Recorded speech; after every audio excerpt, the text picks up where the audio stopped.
Programme में एक बेरो ॿीहर भलीकार नाज़रीन असां प्रोग्राम जे हिन हिसे में गुफ्तगू कंदासीं सिंध काबीना जे उन फ़ैसिले जो। त सिंध काबीना मकानी इदारनि में मख़सूस सीटनि जी मंज़ूरी ॾेई छॾी आहे ऐं पहिरियों भेरो उन्हनि मख़सूस सीटनि में ट्रांसजेंडर जे लाइ सीटूं रखियूं वियूं आहिनि। इहो पहिरियों दफ़ो फ़ैसिलो थियो आहे ऐं सिंध काबीना औरतुनि जे सीटुनि जेको अक़लियती सीटुनि नौजवान हारी मज़दूर इहे सीटूं त ख़ैर अॻु में बि हुयूं पर उन्हनि जी बि मंज़ूरी सां गॾोगॾु ट्रांसजेंडर जे सीटुनि जी बि मंज़ूरी ॾिनी आहे। त हाणे जेको असां वटि हिकु अहिड़ो तबिको हिकु अहिड़ी कम्यूनिटी जेका पुठिते पियल आहे जेका महरूमी जो शिकार आहे उहा ट्रांसजेंडर कम्यूनिटी जेका आहे असां हाणे मकानी इदारनि जो हिसो हूंदी ऐं सिंध हुकूमत जेका इहा शुरूआति कई आहे त थी सघे थो ईंदड़ इहे ॾींहंनि में पार्लियामेंट जे अंदरि बि जेके आहिनि उहे मख़सूस सीटुनि जी मंज़ूरी थी वञे ऐं ईअं जहिड़े नमूने सां ॿियनि तबिकनि खे नुमाइंदगी हासिलु आहे इन्हनि इदारनि में सो हाणे ट्रांसजेंडर कम्यूनिटी खे बि इन में नुमाइंदगी मिली वई आहे ऐं मंज़ूरी थी वई आहे ऐं थी सघे थो जेको हाणे ही मकानी निज़ाम आहे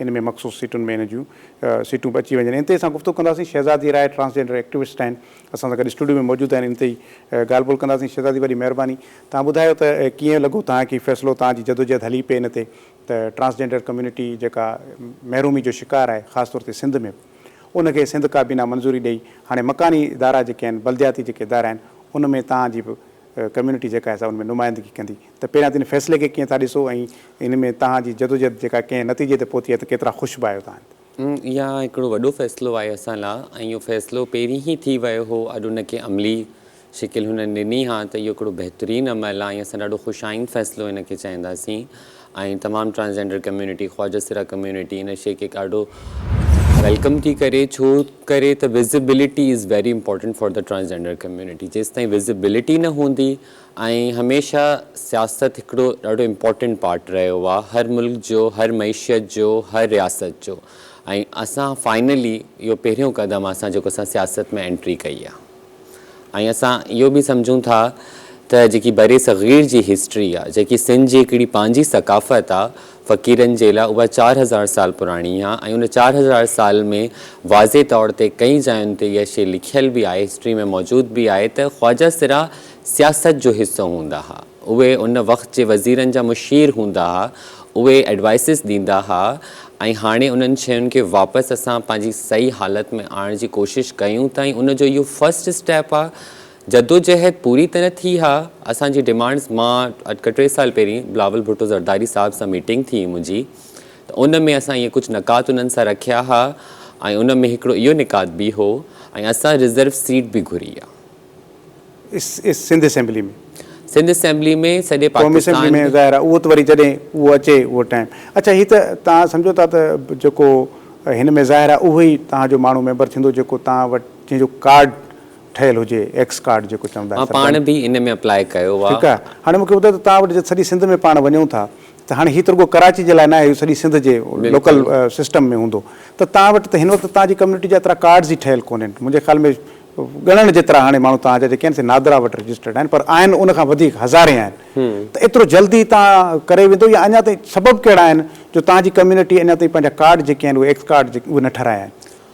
पहिरीं त मां एक्स कार्ड वारी ॻाल्हि ते ईंदुमि त एक्स कार्ड ते महिल जेकी कॉन्ट्रोवर्सी हिकिड़ी ऑर्गेनाइज़ कैंपेन हिकिड़ी पेड कैंपेन हिकिड़ी रिलीजियस एक्सट्रीमिस्ट कंज़र्वेटिव पार्टी जी तरफ़ां जेकी असांजे ख़िलाफ़ु थी जेकी डिपेंड टोटली मिसइंफॉर्मेशन डिसइंफॉर्मेशन जे तहत थी सॼे पाकिस्तान भर में जंहिंजी वजह सां ख्वाजा सिरा कम्यूनिटी खे काफ़ी नुक़सानु पहुतो आहे शक शुबाब अची विया आहिनि। कम्यूनिटी जेकी सदियुनि खां सालन का पसमंदा इलाक़नि में रहे थी एजुकेशन का परे हा दुनियावी निज़ाम का परे हा बेसिक ह्यूमन राइट्स का परे हा हिकदम सां उहे सियासत में अची फ़ौरन ई पंहिंजी कारकर्दगी न ॾेखारे सघंदा। जीअं औरतुनि में जॾहिं मुशर्रफ जे दौर में जॾहिं बल्दियाती इलेक्शन्स में औरतुनि खे सीट्स ॾिनियूं वयूं हुयूं रिज़र्व सीट्स त ओॾी महिल औरतुनि जो बि इहा ई स्ट्रगल हुई। हाणे उहा ख्वाजा सिरान जी स्ट्रगल स्टार्ट थी आहे। ऑब्वियसली फर्स्ट टर्न ओवर में एॾा माण्हू न थी सघंदा ख्वाजा सिरान जी तरफ़ां लेकिन असांजी उमेदु पूरी आहे। मुंहिंजी सुबुह सखर जी वॾी ट्रांस एक्टिविस्ट जेकी आहे असांजी सीनियर एक्टिविस्ट आहे सनम फ़क़ीर उन्हनि सां ॻाल्हि थी आहे and she is also interested to take a part in local government election ऐं सिंध में कराची में बिलख़ुसूस असां जेके आहे ऑलरेडी लिस्टूं जेके आहिनि पीपल्स पार्टी के जमा कराए चुका आहियूं। पीपल्स पार्टी में सभई हूंदा छा तव्हां? ॾिसो सभई जी नाहे PTI में बि कुझु आहिनि ग्रुप MQM में भी कुछ ग्रुप आहे ऐं पीपल्स पार्टी इनिशिएट कयो आहे। पीपल्स पार्टी सिंध जी बल्कि पाकिस्तान जी सभिनि खां वॾी जमात आहे, सभिनि खां वॾी ॻाल्हि इंटेलेक्चुअल जमात आहे, दे एक्सेप्ट अस। त पीपल्स पार्टी जा माण्हू घणा आहिनि, बट MQM भी रखिया आहिनि ऐं PTI भी रखिया आहिनि, पर अनफॉर्चुनेटली जमात इस्लामी इन शइ खे कानून जंहिं शइ खे चए थो उनखे जमात इस्लामी एक्सेप्ट नथी करे। हुननि अञा ताईं को विंग न ठाहियो आहे, न उहो उम्मीद नथा पर ज़ाहिर आहे उन में मायूस नथो थी सघे, तव्हां अञा शुरूआत आहे। अच्छा, ॿी त हिकिड़ी शइ त सिंध हुकूमत इन हवाले सां हिकिड़ो कानून बि ठाहियो आहे जेको अञा ताईं पास कोन थियो आहे, जेको transgender rights protection rights bill जेको आहे, त उन केतिरा पुरुमीद आहियो तव्हां, या तव्हांजी इन हवाले सां स्टेक होल्डर सां ॻाल्हियूं थियूं आहिनि त उहो कॾहिं पास थियणु पियो वञे? छाकाणि जेकॾहिं उहो सिंध हुकूमत उहो पास कयो ट्रांसजेंडर राइट्स बिल, त तव्हांखे खोड़ सारियूं सिक्योरिटी सोशल सिक्योरिटी बि मिली वेंदी ऐं काफ़ी राइट्स जेके आहिनि उहे मिलण जे लाइ कानून ठहींदो। त तव्हां जेके ॻाल्हियूं हलियूं आहिनि सिंध गवर्नमेंट सां? सिंध गवर्नमेंट सां लास्ट 6 years सां असां इन शइ ते ॻाल्हायूं था, डिफरेंट ट्रेनिंग्स थियूं आहिनि, लातादाद मीटिंग्स थियूं आहिनि ऐं उहो बिल कम्यूनिटी पाण ठाहियो आहे। ज़ाहिर 18वीं तरमीम खां पोइ जेके सूबा आहिनि उहे ख़ुदि मुख़्तियार आहिनि।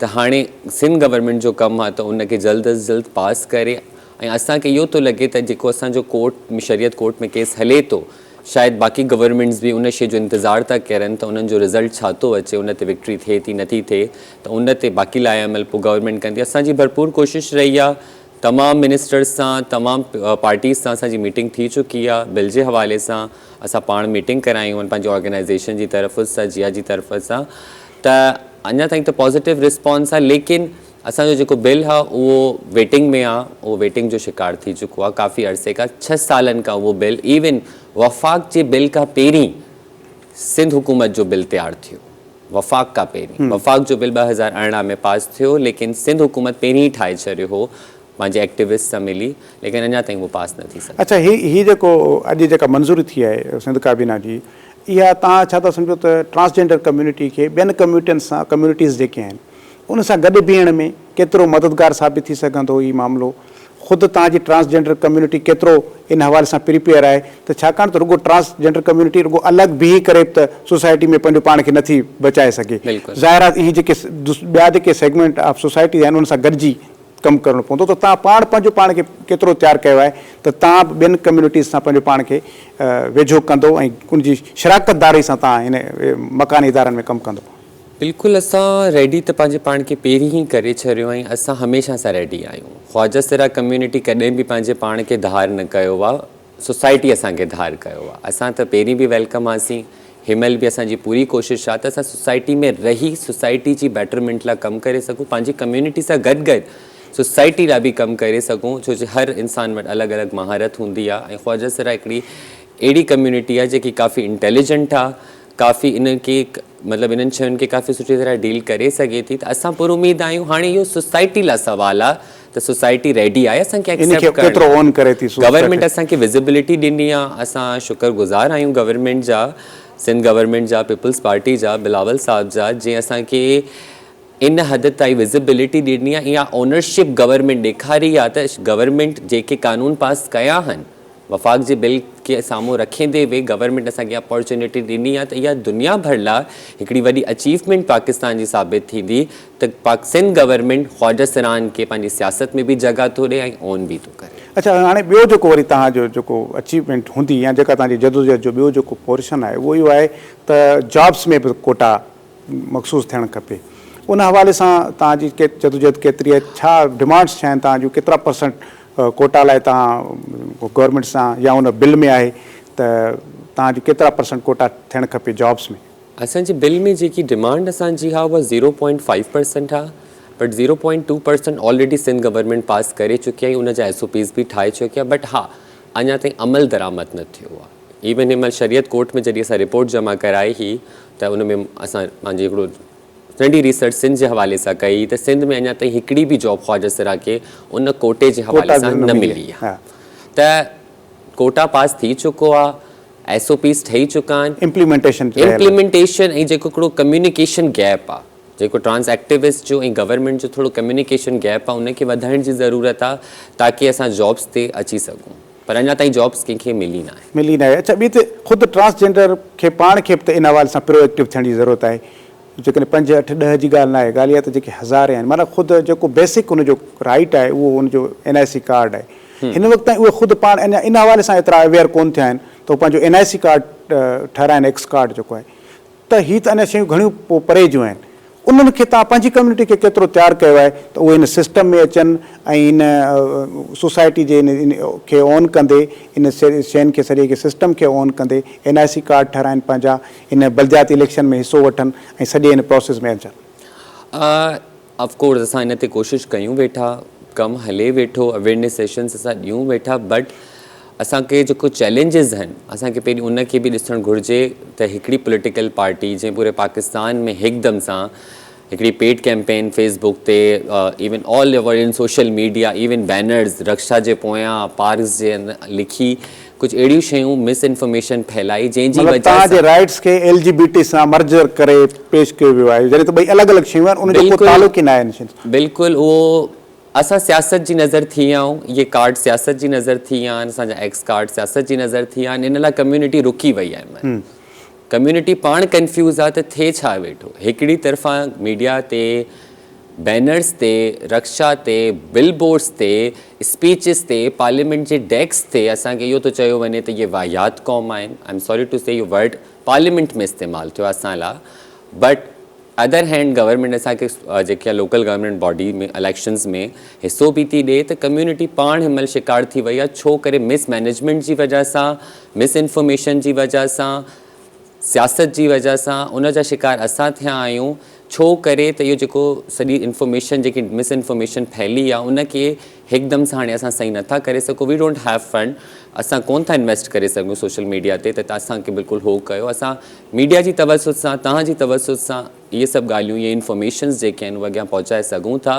बट हा, कम्यूनिटी खे टाइम लॻेंदो, कम्यूनिटी ख़ौफ़ जो शिकार आहे, कम्यूनिटी उन इनसिक्योरिटीज़ जो शिकार आहे जेके सोसाइटी रिलीजियस पॉलिटिकल पार्टीज़ जी तरफ़ सां ॾेई वयूं आहिनि, उहे उते ई रुकी विया आहिनि। इवन सम्झ लो ख़्वाजा सरान जी ज़िंदगी महिल विच में आहे ऐं हालात ख़्वाजा सरान जी ज़िंदगी जा बहितर नथा थी सघनि एतिरी जल्दी। छो करे त गवर्नमेंट खे मज़ीद स्ट्रिक्ट पॉलिसीज़ जेके आहिनि पंहिंजूं करणियूं पवंदियूं, ख़ासि करे वायलेंस ते कंट्रोल करणो पवंदो। सिंध में असां कमु कयूं था, एक्टिविस्ट आहियूं, पंहिंजी बेसिस ते कमु कयूं था, but where is the government? Government should own these things. Government त ही ॾिसो तव्हांखे ही गवर्नमेंट जी रिस्पॉन्सिबिलिटी आहे, शेयर ॾेई छॾियो आहे पावर जे अंदरि, जेको बेसिक डेमोक्रेसी आहे, मकानी इदारा जेके आहिनि उन में तव्हांखे असां हिनखे ख़ुशाइन था चऊं, असां हिनखे वेलकम था कयूं, बट पार्लियामेंट में yes of course we want fully our basic human rights if it's a democratic country and democracy is a best revenge। शहीद बेनज़ीर भुट्टो जो इहो कॉल हो, असां उनखे अमल कंदा आहियूं ऐं तेसि ताईं डेमोक्रेसी पाकिस्तान में असां एक्सेप्ट न कंदासीं जेसि ताईं पार्लियामेंट में जेसि ताईं हिकिड़ो ख़्वाजा सिरा न मौजूदु हूंदो। छो जे असां चऊं था असांजी नुमाइंदगी असां कयूं, बिल असांजो पास थो थिए, असां ते तकरीरूं थियूं थियनि, असां ते तनक़ीद थी थिए, पर असां मां केरु मौजूदु न आहे।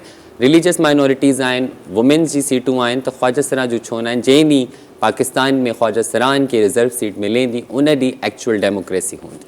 अच्छा, तव्हां पाण पंहिंजे तौर ते बि एक्टिविज़म शुरू कयो आहे, तव्हां ख़बर न आहे पंहिंजे तरफ़ां या हुन औरत मार्च खे जेको तव्हां या कॉपी कयो या कीअं, ज़ाहिर आहे हर माण्हू खे राइट आहे तो पंहिंजा टेम लाइ। तव्हां फस्ट टाइम हिकिड़ो क़दम खयो कराची में और मूरत मार्च, सिंध मूरत मार्च कयो, सुठो थियो, काफ़ी उन में माण्हू उन में शरीक थिया। कीअं लॻो तव्हांखे उहो रिस्पॉन्स? केतिरियूं इन में ॾुखियायूं पेश आयूं ऐं इहो तव्हांखे वधीक अॻिते केतिरो फैसिलिटेट करे सघियो आहे इहो मूरत मार्च, त तव्हां अञा वधीक अवेयरनेस आणे सघो पंहिंजी कम्यूनिटी में? सिंध मूरत मार्च बिल्कुलु तव्हां सही चयो, कॉपी त न, inspiration, it's inspiration and a foot step by the औरत मार्च। ऐं ॾाढो बहितरीनु वक़्त ते असां इहो कयोसीं। दुनिया भर में 20 नवंबर इहो ॾींहुं मल्हायो वेंदो आहे ट्रांसजेंडर जे हवाले सां जेके असांजी इंतकाल थी विया आहिनि, जंहिंजा मर्डर्स थिया आहिनि, त उन ॾींहं खे असां पाकिस्तान में पहिरीं दफ़ा सेलिब्रेट कयो। उन वक़्त में जॾहिं असां लाइ हेठ कैंपेन पई हले, असांखे रिटेलिएट त करिणो हो, जवाब त माण्हुनि खे ॾियणो, माण्हुनि खे ॿुधाइणी ही त पंहिंजी मौजूदगी जो अहसासु हो ऐं असांजूं डिमांड्स हुयूं ऐं उहे डिमांड्स माशाअल्लाह उन मां हिकिड़ी डिमांड पूरी थी आहे अॼु। ऐं इहो असां सम्झी अॼु जो ॾींहुं हिकिड़ो सेलिब्रेशन जो ॾींहुं आहे, इहा डिमांड हिकिड़ी पूरी थी आहे। पर ईअं असां पुरुमीद आहियूं त सिंध गवर्नमेंट बाक़ी सूबनि खे त छॾे लेकिन सिंध गवर्नमेंट काफ़ी बहितरीनु कमु कयो आहे। इवन मां सम्झां थी बाक़ी सूबनि जे तहत असांजी सिंध पुलिस, असांजी सिंध गवर्नमेंट काफ़ी हद ताईं बहितरीनु आहे। बट ऑफ कोर्स असांखे 100% खपे त असां हुनजी जदोजहद कंदासीं, तनक़ीद बि कंदासीं। तनक़ीद हिकिड़े सुठे अंदाज़ में बि थींदी आहे। बट असां मां सम्झां थी महिल पाकिस्तान में सिंध उहो वाहिद सूबो आहे जेको इंक्लूसिव आहे, जेको सेंसिटाइज़ आहे, जेको एजुकेशन जे हवाले सां बि काफ़ी सुठो कमु थो करे, ख़ासि कर ख्वाजा सरान खे पंहिंजो पार्ट थो सम्झे। त असां हमेशह सां शुक्रगुज़ार आहियूं सिंध गवर्नमेंट। ठीकु आहे शहज़ादी राय, वॾी महिरबानी तव्हां असांखे वक़्तु ॾिनो। वियो त असां प्रोग्राम जे आख़िरी सेगमेंट में गुफ़्तगू कईसीं जेको सिंध काबीना मख़सूस सीटनि जी मंज़ूरी ॾिनी आहे, उनमें पहिरियों भेरो ट्रांसजेंडर कम्यूनिटी जे लाइ जेके आहिनि उहे मकानी इदारनि में सीटियूं रखियूं आहिनि। इहा हिकिड़ी शुरूआति आहे ऐं इहा अॻिते हली इहे सूबाई, क़ौमी ऐं सेनेट जे सीटुनि में बि इन्हनि खे मिलंदो। सिंध हुकूमत जो हिकिड़ो सुठो ऐं पॉज़िटिव एफर्ट आहे इन्हनि जे हवाले सां। ऐं सिंध हुकूमत हिकिड़ो बिल बि इन्हनि जे ख्वाजा सरान जे हक़नि जे लाइ तयारु बि कयो आहे। उहो बिल उन में खोड़ सारियूं शयूं आहिनि जेके जिन सां जेका असांजी ट्रांसजेंडर कम्यूनिटी आहे उनखे राइट्स मिलंदा, उनखे खोड़ सारी जेका सोशल प्रोटेक्शन आहे उहा बि उन बिल में मौजूदु आहे। राइट्स जी प्रोटेक्शन उन बिल में मौजूदु आहे। त उहो ख्वाजा सरा कम्यूनिटी खे उन बिल जे पास थियण जो बि इंतज़ारु आहे। बहरहाल हीअ बि हिकिड़ो अहिड़ो अमल आहे जंहिंमें पाण सॼे पाकिस्तान खे जेकॾहिं मकानी इदारनि खे, हुकूमतनि खे, सूबाई हुकूमतनि खे ॾिसंदासीं त सिंध हुकूमत हिन में पहिरियों क़दम खयो आहे ऐं ॾाढो मुस्बत क़दम आहे त सिंध जे मकानी इदारनि में यानी कि यूनियन काउंसिल लेवल ताईं हाणे ट्रांसजेंडर जेके आहिनि उहे उनजो हिसो हूंदा ऐं उन्हनि जी नुमाइंदगी हूंदी। ऐं ज़ाहिर जॾहिं नुमाइंदगी हूंदी त उन्हनि में उहा पंहिंजे हक़नि जे लाइ ॻाल्हि कंदी ऐं उहा पंहिंजी कम्यूनिटी जे लाइ ॻाल्हि थींदी उन्हनि जी। त मुंहिंजे ख़्याल में इहो हिकिड़ो बेसिक डेमोक्रेसी में इन्हनि खे शामिलु करणु इन्हनि जे लाइ बि सुठी ॻाल्हि आहे। ऐं सिंध जो सॼी दुनिया जे अंदरि हिकिड़ो सॉफ्ट इमेज वेंदो त सिंध में जेके बि हिते कम्यूनिटीज़ रहनि थियूं उन्हनि खे जेका आहे पंहिंजी हिकिड़ी अहमियत आहे ऐं सिंध हुकूमत उन्हनि खे अहमियत ऐं उन्हनि खे हक़ ॾिए थी। अॼोके प्रोग्राम में एतिरो ई, ॾींदा इजाज़त। अल्लाह भाई।